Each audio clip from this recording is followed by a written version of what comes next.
ইতালিতে করোনায় আক্রান্ত 93 বছর বয়সী এক বৃদ্ধ সুস্থ হয়েছিলেন। সুস্থ হওয়ার পর তাকে বলা হলো হসপিটালের বিল পরিশোধ করতে, যেখানে একদিনের ভেন্টিলেটর বিল ছিল 5,000 ইউরো, যা বাংলাদেশি টাকায় প্রায় 5 লক্ষ টাকার উপরে। বৃদ্ধটি বিলের কথা শুনে কাঁদতে লাগলো। ডক্টর তাকে আশ্বস্ত করলেন তিনি যেন বিল পের জন্য কান্না না করেন।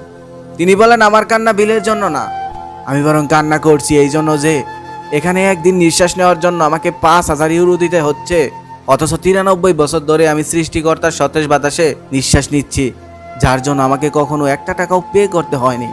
তাহলে ওই সৃষ্টিকর্তার কাছে আমি ঠিক কতটা ঋণী? একটি কিডনির ওয়েট কত? সর্বোচ্চ 200 গ্রাম।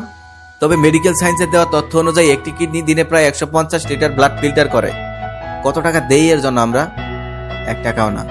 একটি ডায়ালাইসিস মেশিনের ওয়েট কত? কমপক্ষে 100 কেজি। এই একই কাজ এই মেশিনের মাধ্যমে সপ্তাহে মাত্র 2 বার করাতে গেলে প্রায় 40,000 টাকার প্রয়োজন হয়। আবার যাদের এই রোগ আছে তাদের ডায়ালাইসিস করাতে করাতে জমি জমা সব বিক্রি করতে হয়। শেষ পর্যন্ত টাকার অভাবে ডায়ালাইসিস করাতে না পেরে অধিকাংশ রোগীর মৃত্যু হয়।